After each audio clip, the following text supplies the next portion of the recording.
kalian pagi ini? Baik. Sehat? Sehat. Ya. Coba sebelum kita masuk ke kelas, kita rileks dulu ya.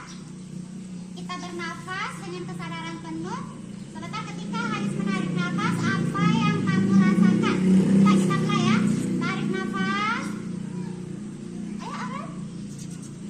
Hembuskan. Ya, apa yang kalian rasakan? Bagaimana perasaan kalian pagi ini? Tarik nafas. Ya, oke. Sebelum kita belajar, kita silakan masuk dulu. Seperti biasa, silakan. Nanti silakan. Apa kabar kalian pagi ini? Baik. Sehat? Luar biasa. Ya, sebelum kita mulai belajar, Ibu persilakan kalian berdiri terlebih dahulu. Kita bersiap. Takut PTK. Kita sama-sama. Siapa yang bisa memimpin? Ada yang bisa memimpin? Ya, Ibu yang pimpin. Sekarang semua berdiri. Takut PPK. Religius, nasionalis, mandiri, gotong royong, integritas, yes. Sekarang salam PPK. Bukan, salam PPK. Salam cerdas, berkarakter, menyenangkan, luar biasa, hebat. Takut semangat. Semangat.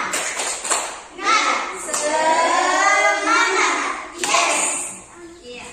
Baiklah anak-anak, sebelum kita belajar pada pagi hari ini, marilah kita berdoa terlebih dahulu. Aurel, silakan ke depan, Mak, pimpin teman-temannya berdoa. Silakan dia.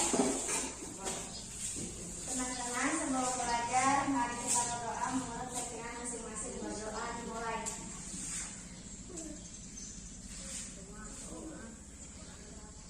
Berdoa selesai. Ya, terima kasih Nak. Baik. Sekarang silakan kalian duduk seperti biasa. Baiklah, sekarang kita belajar tema 8 ya. Tema 8, kalian masih ingat apa judulnya? Tema 8, lingkungan sahabat. Lingkungan sahabat kita. Di mana materi yang akan kita pelajari atau tujuan pelajaran yang akan kita capai pada pagi hari ini, lihat di papan tulis ya anak-anak. Melalui sebuah video pembelajaran tentang keragaman suku bangsa dan budaya Indonesia, siswa dapat mengidentifikasi suku bangsa dan budaya yang ada di Indonesia. Kemudian tujuan pembelajaran kita yang kedua, melalui pengamatan video pembelajaran keragaman suku bangsa dan budaya Indonesia, siswa dapat menceritakan tentang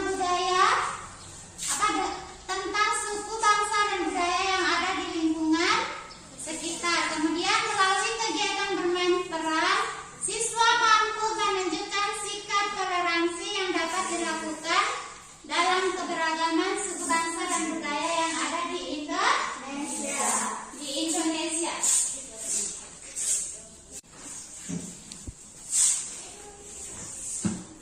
Silakan, di situ ada bacaan ya tentang rumah depan ulik paling. Silakan, siapa yang bisa membacakan satu orang sebelum kita putarkan videonya?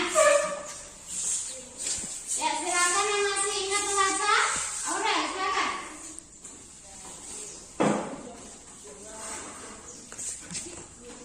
Ya.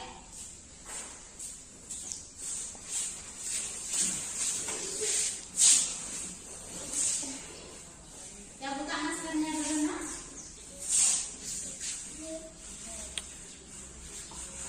Rumah betang uluk paling.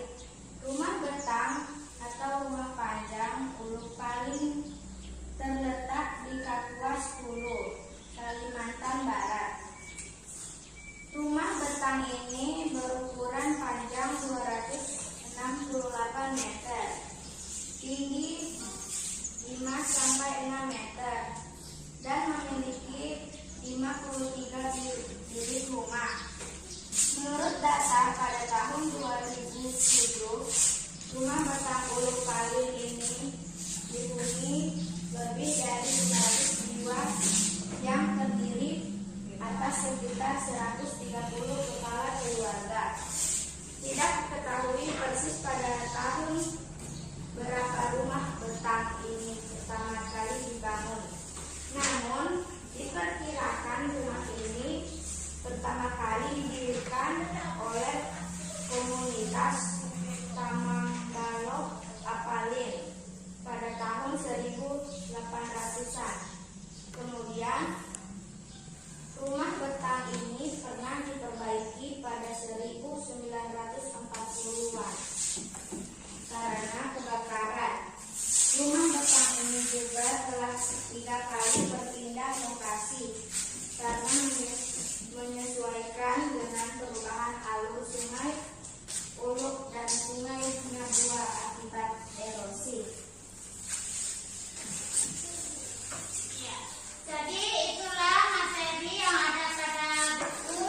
Kemudian, ya ibu bagi kalian ke dalam 2 kelompok ya untuk mengerjakan tugas tersebut. Silakan dibagi 2 kelompok. 1, 2, 3, 4. 1, 2, 3, 4. Silakan digabung tempat duduknya.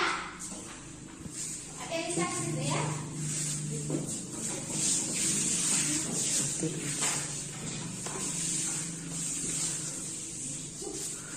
Cepat. Ya, silakan.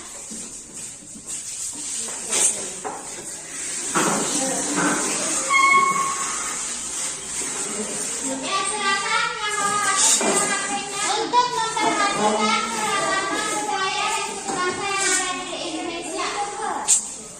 Bagaimana perasaan kalian ketika menonton video keberagaman suku bangsa itu? Senang atau bahagia?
sampai 6 meter. Iya, kemudian berapa penghuni rumah Betang Uluk Pali?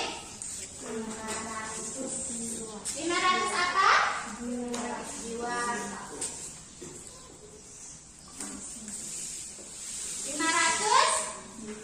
500 jiwa. Oke, silakan. Kelompoknya Aurel presentasikan di depan.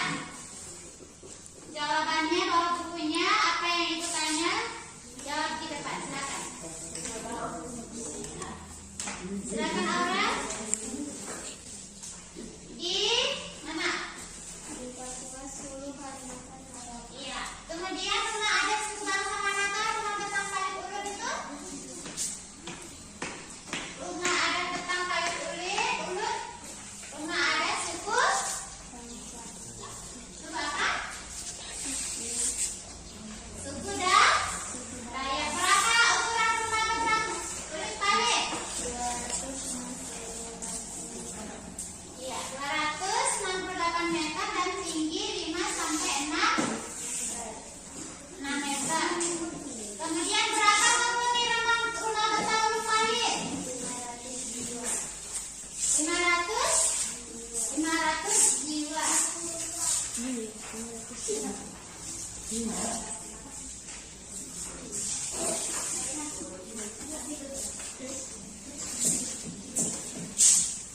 Ya, sudah? Ya, silakan kembali. Sekarang silakan kalian baca kembali. Kemudian sebentar kalian akan diminta merefleksikan apa yang sudah kalian pelajari ya.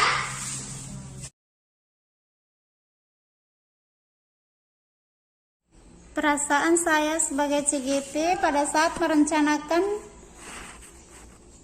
RPP, di mana saya sangat senang dan bahagia ketika di dalam perencanaan saya dapat menyusun sebuah rencana pelaksanaan pembelajaran yang berdiferensiasi, yang terdiri dari diferensiasi konten, diferensiasi proses, dan juga diferensiasi produk terintegrasi pembelajaran sosial emosional ketika menempatkan kompetensi PSE dan juga teknik PSE yang harus dimasukkan di dalam rangkaian kegiatan pembelajaran.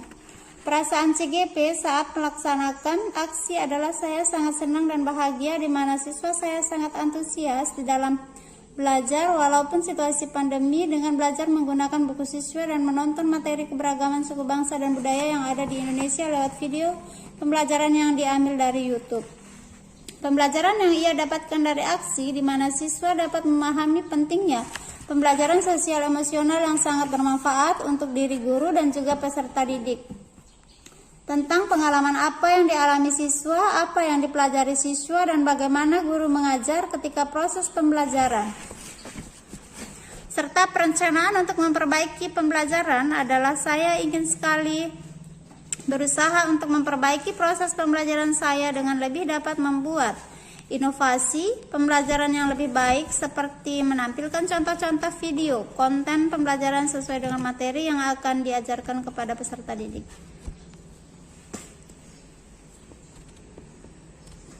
Di mana pada masa lalu, di mana menghubungkan keterkaitan hasil pembelajaran dengan pengalaman masa lalu, di mana sebagai CGP pada masa lalu ketika menyusun rencana pembelajaran atau RPP, saya sebagai guru tidak melakukan pemetaan kebutuhan belajar peserta didik saya, baik berdasarkan kesiapan belajarnya murid, minat belajar murid, dan juga profil atau gaya belajar murid. Bahkan tidak memasukkan kompetensi sosial emosional dan juga teknik pembelajaran sosial emosional ke dalam RPP yang saya susun. Sehingga dalam pembelajaran hari ini saya berusaha melakukan pemetaan kebutuhan belajar siswa dan memasukkan kompetensi sosial emosional dan juga teknik-teknik dalam pembelajaran sosial emosional ketika mempelajari materi keragaman suku bangsa dan budaya yang ada di Indonesia. Di situasi sekarang yang serba canggih, saya selalu berusaha untuk bisa memberikan materi tambahan yang diambil dari YouTube sesuai dengan materi yang diajarkan sehingga siswa bisa mendapat wawasan baru ketika mereka menonton video pembelajaran lewat YouTube tersebut. Target pembelajarannya di mana saya ingin mentargetkan pembelajaran saya ke depannya agar bisa menjadi lebih baik dengan melakukan perbaikan di dalam RPP yang saya susun untuk bisa memasukkan kompetensi sosial, emosional, dan juga teknik PSI dengan tepat sesuai tujuan pembelajaran serta melakukan inovasi dalam media pembelajaran dengan melakukan pembelajaran berdiferensiasi yang di dalamnya terdapat diferensiasi konten, diferensiasi proses, dan juga diferensiasi produk. Bagaimana pembelajaran ini bisa berguna di masa mendatang? Saya ingin sekali pembelajaran hari ini tentang keberagaman suku bangsa dan budaya yang ada di Indonesia dan juga di lingkungan sekitar dapat membawa dampak yang baik kepada peserta didik saya tentang betapa pentingnya kita saling menghargai adanya keragaman suku bangsa dan budaya yang ada di Indonesia dan juga di lingkungan sekitar, di mana keberagaman itu bisa menumbuhkan sikap toleransi antar umat beragama sehingga menumbuhkan kerukunan dalam hidup.